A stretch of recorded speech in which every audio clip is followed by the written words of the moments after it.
C'est sur le plateau de l'Aubrac, le long des rivières, des ruisseaux et parfois des lacs, que l'on peut admirer les Anconyton napellus. Cette espèce a des racines napiformes qui vont lui permettre de vivre pendant la très longue période de repos, allant du mois d'octobre jusqu'au mois de mai de l'année suivante. Elles ont une trentaine de centimètres de longueur et plus ou moins 2 centimètres à leur sommet. Cette espèce est toujours signalée vivant au bord des rivières dans les endroits marécageux. Et c'est au mois de mai qu'apparaissent ces grandes touffes de feuilles fines, qui fin juin développeront les hampes florales, qui ont en moyenne 1 mètre de hauteur.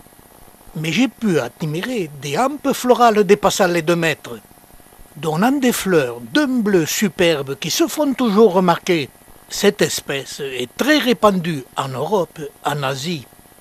Elle est très toxique, mais connue comme plante médicinale.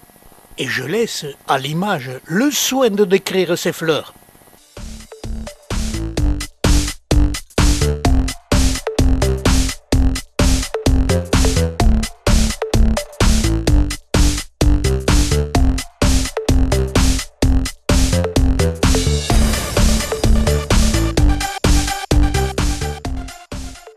Et elles finissent toujours par s'épanouir avant de faner.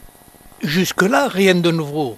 Elle est signalée toujours prospérant au bord de l'eau, en secteur marécageux, donnant des feuilles grandes, hachées et très fines. Mais cette espèce est variable, car je l'ai aussi admirée sur des talus au bord des routes, secs et très rocailleux, où elle prospérait en donnant des feuilles très différentes, grandes, larges et très régulières, qui la rendaient méconnaissable s'il n'y avait pas eu la présence des fleurs. Une autre différence, cette espèce développait des fleurs aux couleurs variables. Pour la plupart des pieds, elles avaient perdu ce bleu lumineux, et ces couleurs de fleurs changeaient d'un secteur à l'autre. Mais ce qui est invariable, ce sont les fruits. Que ce soit en secteur humide ou en secteur sec, ils se présentent toujours sous forme de gousses très velues, devenant sèches et noires quand elles mûrissent, en septembre et octobre, et chaque gousse pouvant contenir de 7 à 8 graines.